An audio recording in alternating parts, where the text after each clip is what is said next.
on arrive donc, mesdames et messieurs, à notre deuxième sujet, puisqu'on parle de l'opposition. L'opposition a organisé donc du 8 au 12, en fait, la convention.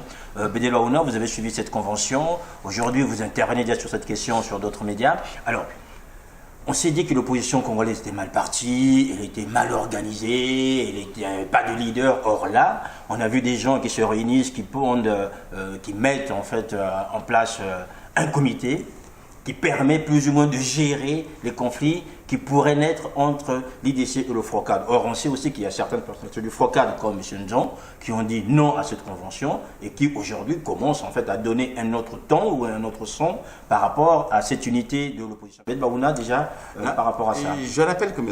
Mathias Nzon n'a pas dit non à la convention, il a dit non à l'élection présidentielle. Ah, il a dit non à la convention, puisque moi je l'ai eu sur mon plateau. Dans la mesure où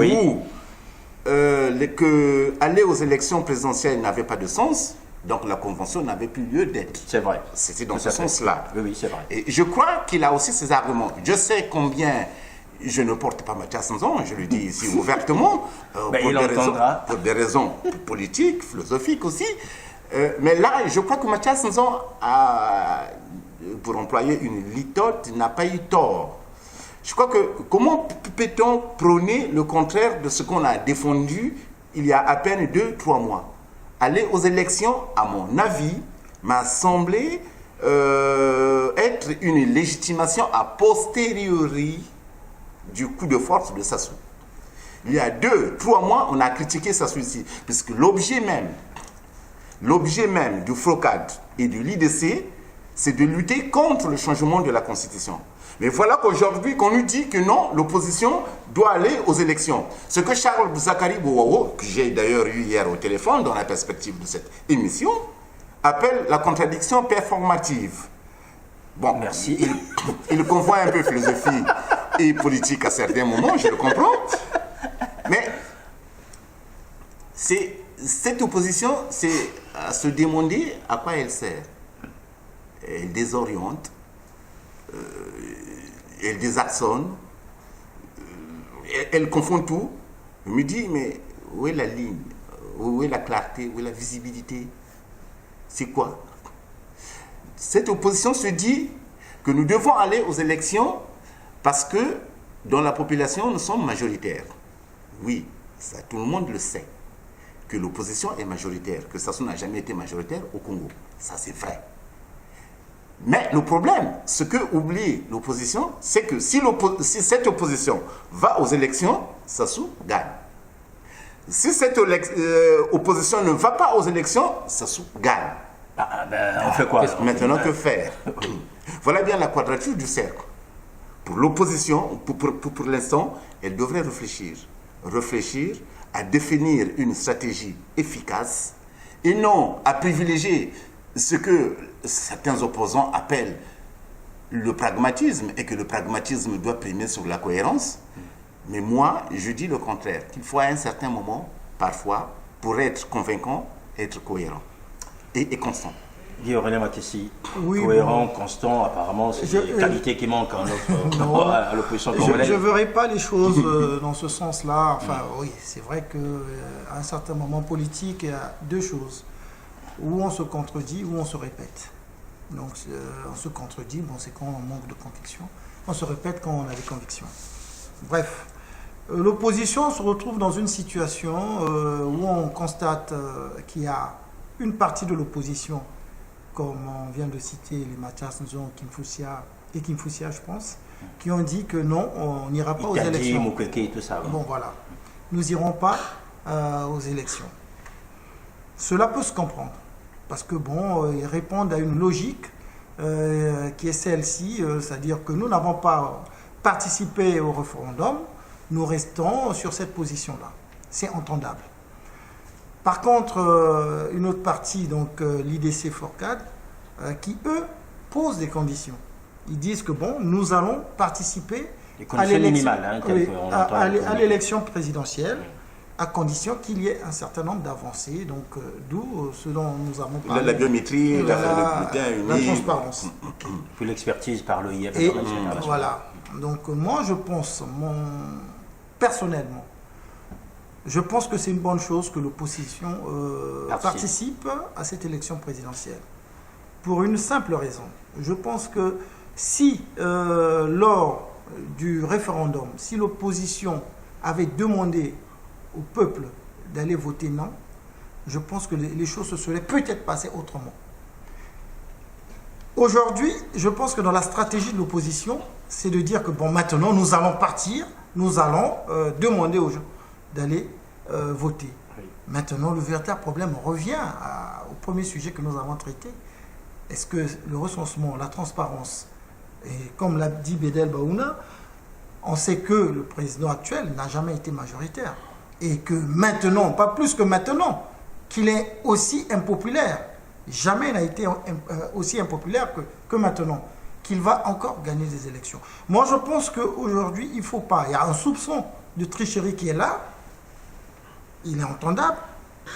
Mais je pense qu'il faut pousser la majorité à aller aux élections et l'opposition avec qu'il y ait une confrontation. Et là, on pourra voir le programme des uns et des autres. Parce que jusque-là, qu'est-ce qu'on constate? C'est, oh, toi, je prends ta place. Oui. Et non, je garde ma place. Oui. Voilà. Donc, il faut qu'on sorte un peu de cette guéguerre-là. Oui. Et je pense qu'il faudra que l'opposition participe. Hein. Moi, je suis pour ce... Alors, Arsène Poitiers, vous suivez sur Zena TV toutes ces questions politiques. Oui. Cette opposition, vous la suivez aussi. Vous voyez tous ces changements, ces demi-tours, ces avancées. Aujourd'hui, déjà, par rapport à la situation actuelle, quelle lecture, en fait, vous faites par rapport aussi à ce que dit Bédel Baouna et Guy-Aurélien Matessi? Bon, il y a au Congo aujourd'hui, et puis dans la classe politique congolaise, ou encore dans la population congolaise, nous avons deux lignes. Il y a ceux qui pensent qu'il faut rester logique. Donc en fait, la ligne Nzon, de dire on ne va pas, donc ça se doit reculer. Et de l'autre côté, prenons-le dans son propre piège. Dans la première ligne, je vais rejoindre, en fait, je vais ressusciter ici Monseigneur Kombo qui disait qu'il y a des imbéciles et des morts qui ne changent pas d'avis. Aujourd'hui, c'est la oui, c'est la résurrection. Oui, mais c'est la Pâque. Parce qu'en gros, il a dit des vraies choses, c'est-à-dire qu'il y a que des imbéciles et des morts qui ne changent pas d'avis. La condition d'aujourd'hui, nous savons très très bien que Sassou ne reculera pas. Sassou ne changera pas, ne dira pas, moi que vous voulez ça, je vous le donne. Maintenant, il faut le prendre dans son propre piège. Quel est le piège de Sassou? Le piège de Sassou, c'est aujourd'hui, c'est l'élection. Nous savons très bien, et l'opposition le dit haut et fort, que Sassou n'est pas majoritaire. D'accord. Sassou n'est pas majoritaire, alors mobilisons donc nos forces, donc les forces de l'opposition, et allant en ayant en amont, c'est-à-dire que les preuves, les conditions de transparence de l'élection, mobilisons notre population à être recensée, à aller aux élections, à voter le candidat qui sera les leurs. À ce moment-là, démontrons la force, parce que cette majorité dont la majorité républicaine, cette majorité républicaine dont nous parle l'opposition, mais pour moi, elle est encore théorique. Mais l'unité de mesure, ce sont des urnes. C'est des urnes. L'unité de mesure, ce sont des urnes. Aujourd'hui, que ça soit triché ou pas triché, à la majorité de l'Assemblée nationale, nous avons le président de la République, avec l'alliance du MCDDI. Ils sont, à la majorité présidentielle aujourd'hui, est constituée de la mouvance présidentielle. Le chef de l'État, étant impopulaire aujourd'hui, ça c'est suivant nos opinions. Il a toujours été, d'ailleurs, depuis qu'il est président de la République. Mais oui, il a toujours été, depuis qu'il est président de la République, ça c'est théorique. Puisque la preuve, c'est que cette même personne qui est impopulaire est chef de l'État. Cette même personne est majoritaire à l'Assemblée nationale. Cette même personne qui est impopulaire est majorité au Sénat. Nous restons, oui, mais restons étatiques. Vous savez comment il restons. Soyons, comme nous sommes là, nous connaissons ces députés qui sont parfois nos parents ou nos amis. Oui, nos amis, nos frères. Oui. Ok, qui sont nos frères. Oui. Dites-moi, quelles que soient les conditions de leur vote, de leur votation, nommés ou pas nommés. Oui. Dites-moi que quand on les voit, on n'a jamais reconnu qu'ils sont des députés de la République. Dites-moi, s'il vous plaît, dites-moi qu'ils n'ont jamais été reconnus comme étant des responsables d'État. On les reconnaît comme tels. Donc ça veut dire qu'ils agissent en notre nom. Oui. Ils représentent une circonscription. Oui, ils représentent une population. Mais ils représentent une circonscription, ils représentent la nation en même temps qu'ils ne représentent qu'eux-mêmes. Voilà, parce que... Donc il y a une contradiction. Oui. Il faut découvrir la contradiction. Je dis bien, moi je veux avoir la contradiction. En même temps, ils ne représentent qu'eux-mêmes. Oui. Le problème de l'opposition, qui veut aller aux élections à tout prix. Mais alors, à quoi servirait donc le FROCAD et l'IDZ? Puisque le FROCAD, je crois savoir, c'est le Front républicain pour le respect et l'ordre. C'est pas constitutionnel. Donc, dans ce cas, le FROCAD deviendrait le Front républicain pour aller aux élections. Ou bien l'IDC de Charles Zakari Bouaou, qu'on est là où le tempétueux au combi, ce sera l'initiative voilà, pour les élections. Quoi. Non, mon cher Baoum, on donne la semaine. On se donne la semaine. Soyons sérieux. On se donne cette semaine. S'il vous plaît. On est sérieux. Non. On se donne. Soyons sérieux. Donc, dans la vie, oui, tout est question de sens. Le sens de la vie. Oui. Et j'aime bien cette phrase de Nietzsche d'ailleurs, que je cite bien Nietzsche. Celui qui possède un pourquoi qui le fait vivre peut supporter tous les comment. C'est Nietzsche qui le dit. Donc, quand on engage une action à laquelle on veut donner un sens, il faut être cohérent et constant. Et moi, c'est la cohérence que je ne comprends pas. Mais la cohérence, mais il y a 2 mois... Dans cette cohérence, il y a 2 mois, il y a 2 mois, on nous disait que ça y est, Sassou a fait un coup d'État. Sassou a bien fait un coup d'État, puisque la Constitution de 2002 ne lui permettait pas de modifier la Constitution et encore moins de la réviser. Sassou l'a fait. Son truc est passé. Et aujourd'hui, l'opposition, la même opposition qui a combattu, qui a manifesté, qui a gueulé, qui a rugi, veut cautionner la manœuvre de Sassou aller aux élections pour donner un sens à ce coup d'État. Alors, donc, Sassou, si on me dit aujourd'hui que non, Sassou n'a pas fait un coup d'État, alors dans ce cas, je soutiendrai tout candidat qui irait à l'opposition. Alors là, le coup d'État, il faudra qu'on efface de la bouche des Congolais le mot coup d'État. Sinon, ça n'engage que ceux qui l'ont dit, cette affaire de coup d'État. Arsène Poitier, on va juste écouter Guillaume Makessi sur cet aspect. On parle d'un mot qui revient souvent, la cohérence. Mais nous sommes en politique. Oui. En politique, ce sont les intérêts qui priment. Donc, ne nous leurrons pas. Sur la notion de la cohérence. Voilà, non, mais justement. L'intérêt n'exclut pas la cohérence. Non, justement. Mais ça n'explique pas non plus.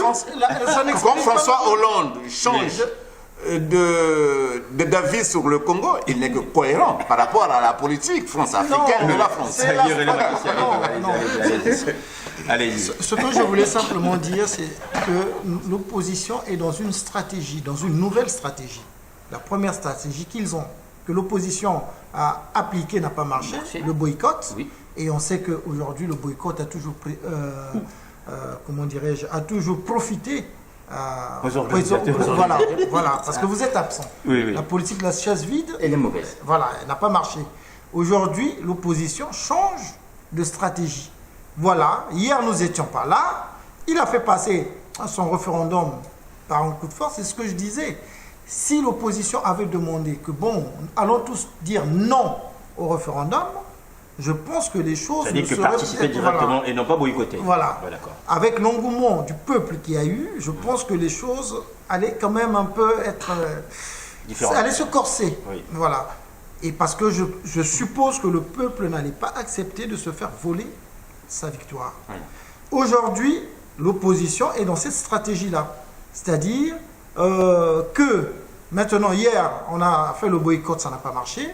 On change de stratégie, mais cela ne veut pas dire que l'opposition est dans une incohérence à être pointée du doigt comme étant... mais l'élection se fait sur la base de la nouvelle constitution. Allez-y, on va juste terminer. Je veux simplement dire, effectivement, l'élection se fait sur la base de la nouvelle constitution. Et je pense que ça soit du côté de la majorité présidentielle, que ça soit du côté de l'opposition, il y a, je pense, une volonté qui est là de vite en finir. Parce que dans tout ça, c'est le peuple qui souffre. Mais pour revenir, parce que l'État est plus ou moins bloqué, quand même, ça ne fonctionne pas. Tout le monde est focalisé sur cette histoire, rien ne marche. Pour revenir à l'opposition, moi je pense que le véritable problème actuellement de l'opposition, c'est le leadership. C'est la question que j'allais poser. Voilà. C'était ma question en disant, aujourd'hui, cette opposition, vous avez anticipé, mais je vais formuler ma question. Cette opposition, on l'a toujours dit, sans leader. Parce qu'il y en a 15 000 leaders à l'opposition. Chacun est quasiment leader. Aujourd'hui, du côté de la majorité, on voit que tout le monde plébiscite Denis Sassou Nguesso en disant nous avons un candidat, on voit déjà de Tika Pika jusqu'au fin fond de Madingo, en passant par Kakamweka ou tout au fond là-bas. Tout le monde dit nous, notre candidat, c'est Denis Sassou Nguesso. Or, en face, on a des personnalités multiples, on ne sait pas aujourd'hui qui peut porter ce leadership de l'opposition, puisque c'est une rencontre entre un homme, vous disiez tout à l'heure, Abdel Baouna, qui peut porter, est-ce qu'il y a-t-il un leader au sein de cette opposition? Juste pour rebondir sur ce que vous disiez, Guy Mankessi. Il y a des leaders. Il y a des leaders. En face, il y a un leader. Oui, mais il y a des leaders. Oui. Il y a des leaders. Mais même en face, le leader aussi, dans son camp, a des leaders. Sauf que, peut-être qu'ils sont en ordre de bataille pour leur favori. Oui. Voilà. Donc, l'opposition, il y a deux choses. Je pense que les deux choses, les deux possibilités qui se présentent à l'opposition sont celles-ci. Ou soit, on prend le cas du Sénégal. Au Sénégal, ils étaient tous dans l'opposition, unis, et ils sont allés aux élections, et ils se sont rangés derrière le meilleur candidat de l'opposition au deuxième tour. Il y aura-t-il un deuxième tour au Congo, du moment où on a une date, juste une seule date? Oui, là aussi, ça pose problème. Donc, ça relève de la première question, donc la transparence. C'est ce que je voulais dire. Donc, il y a des deux choses l'une. Ou soit, ils se disent que voilà, c'est la volonté du peuple, un candidat unique. Parmi les candidats, ça sera peut-être pas le plus représentatif, ça sera peut-être pas celui qui pourra mobiliser le plus sur le terrain. Ou soit, ils se donnent cette marge en disant que on choisit par exemple tel candidat, mais celui qui se sent capable au niveau de l'opposition peut aller. Et je pense que là, ça peut aussi être une bonne chose. Arsène Poitiers, y a-t-il un pilote dans l'avion opposition? Mais c'est là la question. Mais revenons sur cette affaire d'opposition. L'opposition congolaise est en train de mener un combat physique, réunis pour dégager Denis Sassou Nguesso. Or, l'opposition congolaise ne parle pas au peuple. L'opposition congolaise ne parle pas à son peuple, il parle à Denis Sassou Nguesso. Il veut que Sassou dégage.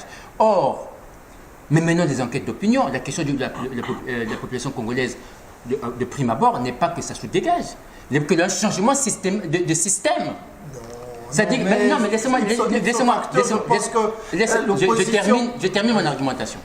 Quand je dis que pour le problème de la population congolaise, c'est qu'il y ait un homme qui soit capable d'apporter des réponses sur l'éducation, sur l'économie, sur le social, sur la culture, sur leur vie quotidienne, qui embrassent, qui s'inquiètent de leur bien-être. C'est-à-dire que ce soit Sassou. Si Sassou avait bien travaillé, il serait là. Dans la mesure où il y a un souci. Donc, vous comprenez, quand je parle du changement systémique, du changement systémique, c'est-à-dire que c'est une question de système qu'il faut modifier. Or, ma question était la suivante. Mais je reviens. Mais non, il n'y a pas de pilote à l'opposition, Sire, parce que je le redis encore, toutes les personnes, que ce soit FOCAD, UDC, réunies, déjà, il y a déjà une question d'ego, d'animosité réciproque, mais ils ont ce qu'on appelle un ennemi commun. Ils se regroupent pour l'instant pour un ennemi commun qui est Sassou. Donc, il n'y a pas de projet. Donc il n'y a pas de leader, il n'y a pas de peuple. De la mesure où aujourd'hui, si l'opposition congolaise était réunie pour le peuple, il se serait dit, voilà, ok, Sassou maîtrise à les clés de l'administration. Il a les clés de la sécurité. Qu'est-ce qu'on peut faire? On se réunit, il nous a demandé d'aller aux élections, un seul candidat. Mobilisons nos forces pour un seul candidat, allons-y l'affronter. Aujourd'hui, je le dis, nous sommes aujourd'hui dimanche. D'ici lundi, à la fin de cette semaine, nous comprendrons combien il y aura de candidats à l'élection présidentielle au sein même FOCAD UDC.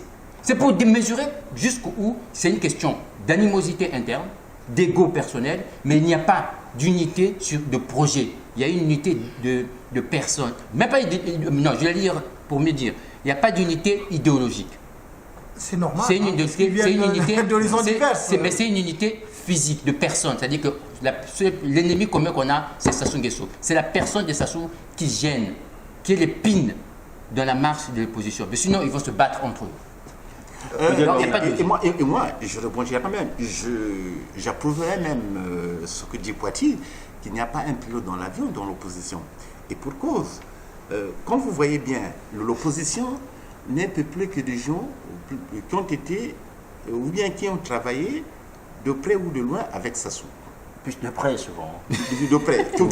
Ceux qui ont, en tout cas, droit au chapitre aujourd'hui, ont été ministres de Sassou. Oui. Et Sassou est toujours capable de leur rappeler qu'ils traînent aussi des casseroles, qui sont comptables aussi du bilan actuel, du chaos actuel, sur le plan éducatif, sanitaire, culturel, sur tous les plans. Sassou est toujours capable de leur rappeler. Donc, du coup, ils sont liés en quelque sorte. Alors, les quelques personnalités qui n'ont pas beaucoup travaillé avec Sassou, à l'instar de Clément Mierassa ou bien Kim Foussia, n'ont pas, comment dirais-je, ils n'ont pas la virilité, ils n'ont pas la fougue, ils n'ont pas... Oui, le terrain avec eux. Oui, le terrain qui on voit actuellement au Kombi Salissa. Un tempétueux et qui veut aller plus vite que le temps. Et comme le disait Massamba Débat, que ceux qui vont plus vite que le temps sont d'office sacrifiés. Donc, déjà, au commis, ça est un sacrifié, puisque intellectuellement, c'est une calamité. Voilà. Mais, donc il ne pourra jamais être le président du Congo, puisqu'il veut aller plus vite que le temps. Mais non, franchement, il manque un leader à l'opposition qui ne se détermine pas par rapport à Sassou. Puisque la majorité des opposants congolais se déterminent par rapport à Sassou. Pour ou contre Sassou. Et c'est là le drame, au détriment du projet. Et comme l'a dit Poitiers, justement, c'est là où il a raison, que l'opposition, très souvent, ne parle pas au peuple. Il faut parler au peuple, avec des mots simples. Or, ce n'est pas avec le langage d'un Charles Zakari Bouao, avec sa contradiction performative, ou bien le langage de Serge Blanchard-Oba. Rappelons qu'il a été un pilier du pouvoir, puisqu'il était patron de l'ONPT, et qu'il faudra un jour qu'il rende aussi des comptes sur ce sujet. On peut les citer tous comme ça. Oui, non, ah, mais c'est vrai. Oui, mais c'est vrai. Oui. Mais nous sommes des hommes libres ici. Voilà. Tout à fait. Donc nous pouvons dire tout ce que nous voulons. Voilà. Donc c'est pas avec ce genre de personnalité que je crois que le Congo de demain pourra se construire. Alors, on fait quoi maintenant? Est-ce que c'est la société civile qui doit reprendre? Mais il a employé un bon mot là. Oui. On dit qu'il faut changer de système. Moi, je serais beaucoup plus radical encore. Je l'employerais encore un terme fort. Qu'il nous faut un bing-bong. Tant que toute la génération de Sassou ne sera pas éradiquée au Congo, qui a été corrompue, sudoyée, parce qu'ils ne pensent qu'au 4x4, qu'ils ne pensent qu'à la climatisation de leur maison, qu'ils ne pensent qu'aux couettes qu'ils font venir en France parce que dans la maison il fait 15 degrés, donc il faut dormir avec des couettes. Alors, donc tant que cette génération-là ne partira pas, le Congo végétera toujours dans les miettes. Voilà, je voulais simplement dire que en fait, l'opposition que nous avons actuellement, c'est un fait. On dit que cette opposition-là ne parle pas au peuple. Moi, je ne suis pas d'accord. Parce que c'est l'expression du peuple. C'est le peuple, c'est le cri de cœur du peuple qui a eu à dire non au système. En disant que non. Tous ceux qui ont dit non à Sassou ont vu dans les sondages leur cote de popularité augmenter. Donc, on ne peut pas expliquer tous ces opposants-là, actuellement, je ne sais pas, qu'est-ce qu'ils ont fait pour conquérir ce peuple-là. Rien, sauf que le fait d'avoir dit, comme l'a dit Bédel tout à l'heure, le fait d'avoir dit non à Sassou. Tu dis non à Sassou et tous ceux qui sont contre le système se retrouvent en toi. Oui. Mais le véritable problème, effectivement, c'est un problème de langage. Chacun vient avec son niveau intellectuel, chacun vient avec son expérience de vie pour essayer de parler avec ses mots.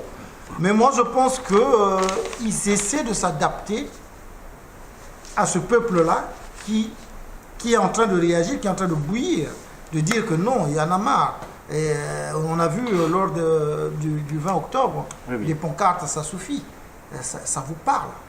Mais ce ne sont pas les politiques qui sont venus avec, ce ne sont pas les partis politiques. Ce sont les jeunes. C'est la jeunesse. Donc c'est ce que qui a pris conscience. C'est le peuple. Mon cher Guy, je pense que sur un seul point on peut être d'accord. Oui, et je vais soulever deux en plus pour montrer la contradiction qui existe. Je crois que nous sommes d'accord sur un point. Sur l'événement du 25 octobre, que ce soit à Brazzaville. Du 20 octobre. Du 20 octobre. Que ce soit à Brazzaville ou Pointe-Noire. Je ne crois pas, si on est vrai avec nous-mêmes, que la mobilisation qui a été faite, qui a été visualiser, mesurer, aussi bien à Pointe-Noire qu'à Brazzaville, viennent des hommes politiques congolais. Je crois qu'eux-mêmes, ils ont été, je crois qu'eux-mêmes, ils ont été surpris. Parce qu'ils avaient complètement disparu, à part Kolela et Mounari, même Okombi qui nous fanfaronnait ici que je suis capable de soulever le peuple, avaient complètement disparu des radars. Complètement disparu, téléphone, on ne pouvait même pas le joindre. Donc, pour te dire jusqu'où, et pour te dire jusqu'où le peuple, l'opposition ne parle pas ce peuple. Deuxième chose, mon cher Sire, je vais revenir sur un point pour montrer l'animosité interne.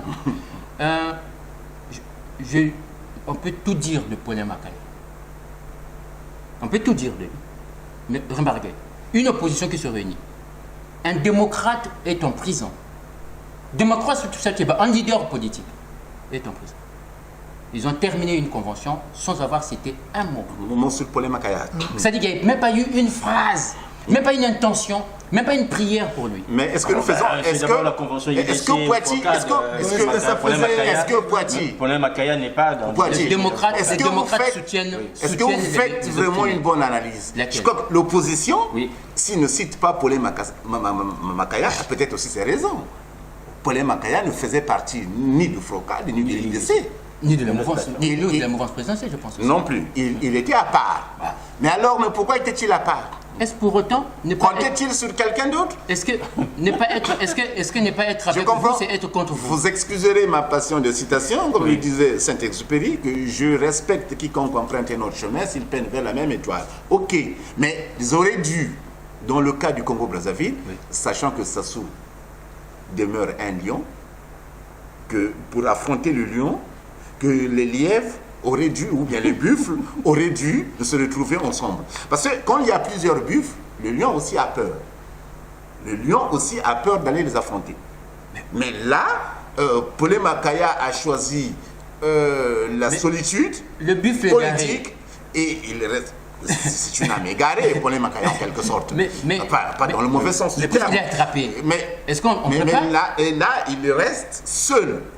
Il a toujours choisi la solitude de Paulin Makaya. Moi, je ne le connaissais pas avant 2014. Subitement, en 2014, on me parle de quelqu'un qui a apparu, c'est comme le Messie, comme voilà ceci. Je dis, il y a un Paulin Makaya, mais qui est-ce? Je ne le connais pas. Non, il a toujours été proche de Kokolela. Mais il a choisi la solitude. Peut-être que lui, il a compris avant nous. Il a choisi. Mais nous sommes des Africains. Il y a la force des proverbes, il y a la force de la tradition orale. On dit qu'un seul doigt ne lave pas le visage. Alors, pourquoi s'est-il mis de côté? C'est ça le problème. Il faut, je crois que le problème de Paulin Makaya est beaucoup plus profond que on va avancer sur cette question donc par rapport à l'opposition pour terminer. Donc finalement aujourd'hui, est-ce que ce ne serait pas la société civile peut-être de faire sortir cet homme, puisqu'on ne voit pas, il n'y a pas de pilote dans l'avion IDC FORCAD ou au sein de l'opposition. Est-ce que la société civile devrait, elle, à ce moment-là, prendre des choses en main? Non, moi je ne pense pas. Je crois que le futur dirigeant, et je ne crois d'ailleurs pas à tous ceux qui sur les réseaux sociaux